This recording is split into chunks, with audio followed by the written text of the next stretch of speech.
Hello everyone, welcome to channel let's learn with Praveen. आज हम लोग हिंदी का फर्स्ट चैप्टर पढ़ने जा रहे हैं जिसका नाम संज्ञा है। संज्ञा मीन्स नाउन।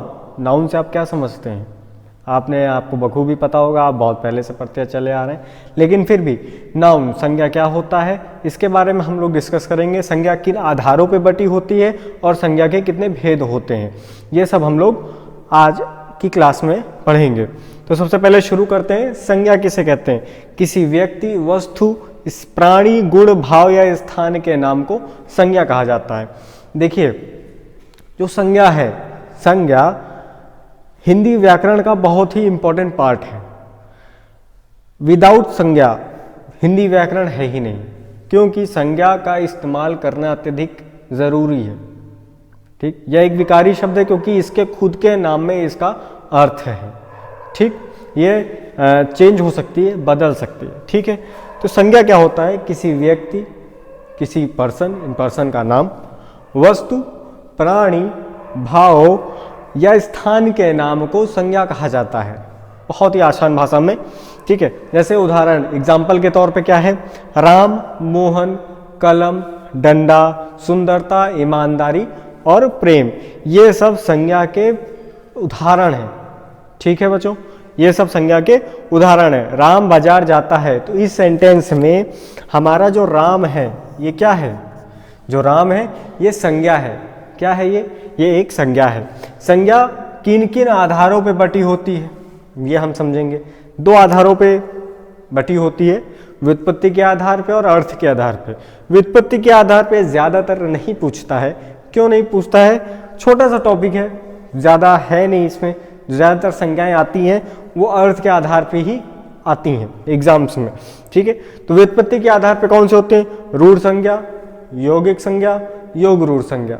ठीक, और अर्थ के आधार पे कौन कौन सी आती हैं? व्यक्तिवाचक, जातिवाचक, भाववाचक, समूहवाचक और द्रव्यवाचक। ये संज्ञा सभी को पता होगी। ठीक है, हम लोग व्यक्तिवाचक संज्ञा स्टार्ट करेंगे कि व्यक्तिवाचक संज्ञा होती क्या है। संज्ञा के प्रकारों में 5 प्रकार बहुत ज़्यादा इंपॉर्टेंट है। अब उन 5 प्रकारों में व्यक्तिवाचक संज्ञा किसे कहते हैं? तो आइए हम लोग जानते हैं कि व्यक्तिवाचक संज्ञा किसे कहते हैं। किसी व्यक्ति विशेष, स्थान विशेष या वस्तु विशेष के नाम को व्यक्तिवाचक संज्ञा कहा जाता है। इसमें क्या होता है, ज़्यादातर हम लोग इसको एज ए स्पेशल नेम के रूप में जानते हैं कि एक स्पेशल नेम दे दिया गया है। ठीक है, तो व्यक्ति मतलब व्यक्ति का नाम, एक व्यक्ति विशेष का नाम होना चाहिए वहाँ पे, वस्तु विशेष का नाम होना चाहिए वहाँ पे, या फिर एक स्थान विशेष का नाम होना चाहिए, तब हमारा वो व्यक्तिवाचक संज्ञा कहलाता है। जैसे कि रवि, रायपुर या दिल्ली या कोई भी बुलेट, बाइक बहुत सारी होती है लेकिन बुलेट एक बाइक का नाम है, तो एक हमारा विशेष हो गया, वस्तु विशेष हो गई। ठीक है, तो हमारा व्यक्तिवाचक संज्ञा हो जाएगा।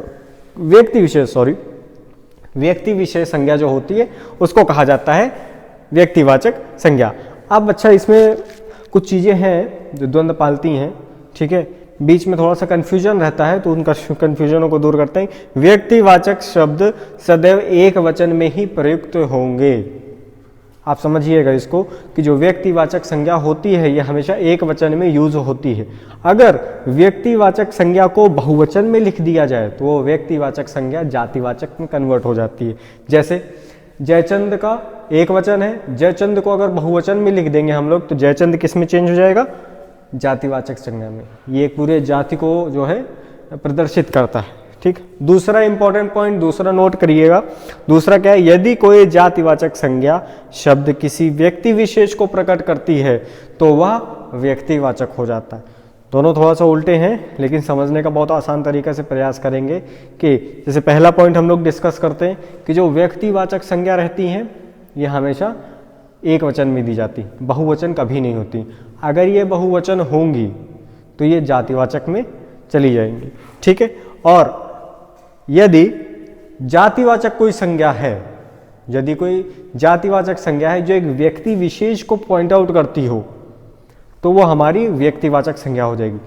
बहुत सारी परीक्षाओं में, बहुत सारे कॉम्पिटिटिव एग्ज़ाम में भी और इस क्लासेस में भी, स्कूल्स में भी ऐसे प्रश्न आ जाते हैं जहाँ पे बच्चे थोड़े से कंफ्यूज जाते हैं, ये कैसा आ गया, ये कैसे होगा।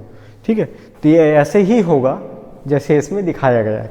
ठीक है, जैसे कि इसमें बता रहे हैं कि जैसे एक एग्जाम्पल है शास्त्री जी, तो शास्त्री जी तो एक जातिवाचक नाम है, एक जातिवाचक है, किसी की जाति का बोध कराया जा रहा है शास्त्री जी, लेकिन एक व्यक्ति विशेष के लिए यूज करा जा रहा है। क्या यूज करा जा रहा है? शास्त्री जी एक ईमानदार प्रधानमंत्री थे। तो क्या जितने भी शास्त्री जी हैं क्या सब प्रधानमंत्री होंगे? नहीं ना। तो इसमें जो भी है हमारे शास्त्री जी एक ईमानदार प्रधानमंत्री थे। जैसे कि दूसरा है हमारे नेताजी सुभाष चंद्र बोस जी। तो नेताजी किसके लिए यूज होता है? एक व्यक्ति विशेष के लिए यूज होता है, सुभाष चंद्र बोस जी के लिए यूज होता है। तो नेताजी की मृत्यु आज भी एक रहस्य है। ठीक है, तो अगर कोई भी जातिवाचक संज्ञा शब्द एक व्यक्ति विशेष के लिए यूज करा जाए, ठीक, तो वो हमारा एक व्यक्तिवाचक संज्ञा हो जाएगा। समझ में आ गया? आइए अब लोग जातिवाचक संज्ञा के ऊपर चलते हैं। जातिवाचक संज्ञा किसे कहते हैं? किसी व्यक्ति, वस्तु, स्थान की जाति बताने वाले शब्द क्या कहलाते हैं? ये हमारे जातिवाचक संज्ञा कहलाते हैं। यह हमारे पूरे समूह को दिखाते हैं कि वो समूह किससे रिलेटेड है। जैसे कि यहाँ पर है पक्षी पेड़ पर रहते हैं, तो जो पक्षी है, ये जो यहाँ पे पक्षी है, ये कोई पक्षी एक किसी एक प्रकार के पक्षी को नहीं कहा जा रहा है। ठीक है, ये पूरा पक्षियों का विशेष समूह है। ठीक है, कि पक्षी पेड़ पर रहते हैं। कौन से पक्षी रहते हैं मुझे नहीं पता है, लेकिन ज़्यादातर पक्षी किस पे रहते हैं? पेड़ पे रहते हैं। कुछ पक्षी ज़मीन पे भी रहते होंगे। ठीक है, तो ये पक्षियों का एक पूरा समूह है। ये कोई इसमें स्पेसिफिक नहीं कहा गया है कि तोता ही रहता है, चील ही रहती है। समझ में आ रहा है? तो हमारा जातिवाचक संज्ञा में आ जाएगा पक्षी। जैसे हाथी। अब जानवरों की अगर बात कर ली जाए तो हाथी, गाय, कुत्ता, बिल्ली, तो ये जितने भी हैं सब, ये सब किस में आएंगे? हमारे जानवर में आएंगे। ठीक है, किस में आएंगे? ये सब जानवर में आएंगे। अब जानवर क्या है? जानवर हमारा जातिवाचक संज्ञा है। ये पूरा एक वर्ग विशेष दिखाता है कि हाँ ये जानवर है। ठीक है, तो हाथी, गाय, कुत्ता, बिल्ली, या और भी जो चीज़ें, और भी जितने भी जानवर हैं, जितने भी एनिमल्स हैं, वो सब किस में आ जाएंगे? हमारे जातिवाचक संज्ञा में। जातिवाचक संज्ञा को हम लोग प्रॉपर नाउन कहते हैं। क्या कहते हैं? प्रॉपर नाउन कहते हैं हमारे जातिवाचक संज्ञा को। जातिवाचक के बाद अब हम लोग यहाँ पे पढ़ेंगे, अब हम लोग यहाँ पे भाववाचक संज्ञा पढ़ेंगे। भाववाचक संज्ञा क्या होती है? हम लोग व्यक्तिवाचक पढ़ चुके हैं, जातिवाचक पढ़ चुके हैं। अब हम लोग यहाँ पे भाववाचक संज्ञा पढ़ेंगे कि भाववाचक संज्ञा होती क्या है। तो भाववाचक संज्ञा होती है किसी गुण, भाव, अवस्था, दोष के जो ये भाव होते हैं, इनका जो ज्ञान कराने वाले शब्द होते हैं, जो हमें ये सब महसूस कराएं, ये शब्द हमारे भाववाचक संज्ञा में आते हैं। भाववाचक संज्ञा को हम कभी टच नहीं कर सकते हैं। भाववाचक वाले संज्ञा, वो जितने भी शब्द हैं, सॉरी, भाववाचक वाले शब्दों को हम कभी भी टच नहीं कर सकते हैं। भाववाचक वाले जो शब्द रहते हैं, इनको हम सिर्फ महसूस, एहसास कर सकते हैं। ठीक है, तो जैसे एग्जाम्पल है इनके क्रोध, प्रसन्नता, प्रेम, लालच आदि, इनको हम लोग महसूस करते हैं। अच्छा, इनका जो निर्माण होता है, इनका निर्माण हम लोग कौन से शब्द? जातिवाचक, सर्वनाम, विशेषण, क्रिया, अव्यय, इन शब्दों में अगर हम प्रत्यय लगा देते हैं तो ये सारे शब्द हमारे किस में चेंज हो जाएंगे? ये सारे शब्द हमारे चेंज हो जाएंगे भाववाचक संज्ञा में। अच्छा, कौन कौन से शब्द होते हैं? जातिवाचक में कौन कौन से होते हैं? सर्वनाम के कौन कौन से होते हैं? इनका निर्माण किसी जातिवाचक, सर्वनाम, विशेषण, क्रिया, अव्यय शब्दों में अगर हम प्रत्यय लगा देते हैं तो इन शब्दों का निर्माण हो जाता है। कौन से शब्दों का? भाववाचक वाले शब्दों का निर्माण हो जाता है। जैसे कि हम लोग यहाँ देख सकते हैं, बच्चा में क्या जुड़ गया? पन, प्रत्यय, प्रत्यय, अव्यय, उपसर्ग और प्रत्यय हम लोग अभी जस्ट पढ़ेंगे, धीरे धीरे हम लोग पढ़ेंगे। बच्चा में पन जुड़ गया, क्या बन गया? बचपन बन गया। मित्रते, मित्र में ता जुड़ गया, मित्र धनता, मित्रता हो गया। अपना धनपन क्या बन जाएगा? अपनापन, अपनापन। और ये जितने भी शब्द बन रहे हैं यहाँ पे, ये सारे शब्द कैसे हैं? ये भाववाचक संज्ञा हैं। भाववाचक संज्ञा शब्द बन रहे हैं सब। ठीक है, समझ में आ रहा होगा। सुंदर धनता, सुंदरता, सुंदरता।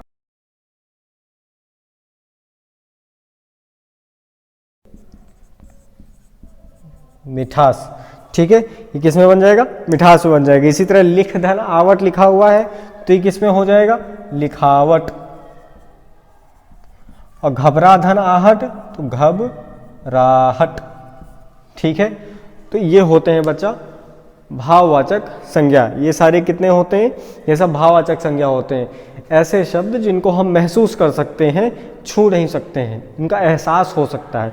ठीक है, और सर्वनाम, विशेषण, क्रिया और जातिवाचक शब्दों में अगर हम प्रत्यय जोड़ देते हैं तो शब्द हमारे किस में बदल जाते हैं? वो शब्द हमारे भाववाचक संज्ञा में बदल जाते हैं। जैसे कि यहाँ पे जितने भी ये शब्द लिखे हैं ये सब कैसे शब्द हैं? भाववाचक संज्ञा के शब्द हैं। जैसे बचपन, मित्रता, सुंदरता, अपनापन, मिठास, लिखावट, घबराहट। ठीक है, ये सब कैसे शब्द हैं? ये हमारे भाववाचक संज्ञा। अब हम लोग समूहवाचक संज्ञा डिस्कस करेंगे। समूहवाचक संज्ञा किसे कहते हैं? तो समूहवाचक संज्ञा ये ऐसे शब्द होते हैं जो एक समूह या समुदाय को संबोधित करते हों और उसके बारे में हमें सूचना देते हों कि यह एक पूरा का पूरा समूह है, वो हमारा समूहवाचक संज्ञा कहलाता है। ठीक है, जैसे भीड़, सेना, मेला, संसद, ठीक है, छावनी, ये सारे शब्द हमारे क्या कहलाएंगे? समूह, समूहवाचक। अब समूह से आप क्या समझते हैं? ये तो मैंने अभी ब्लैक बोर्ड में जो लिखा हुआ है इसे पढ़ दिया है। समूहवाचक से आप क्या समझते हैं? जहाँ पे 200, 300, 10, 20, 50 लोगों से ज़्यादा की जो तादाद होती है लोगों की, किसी में, लोग में होगा, जानवरों में होगा, किसी भी वर्ग में अगर समूह बना हुआ है तो वो समूह क्या कहलाता है? समूहवाचक संज्ञा कहलाता है। ठीक, जैसे कि राम मेला देखने गया, राम कल मेला देखने गया।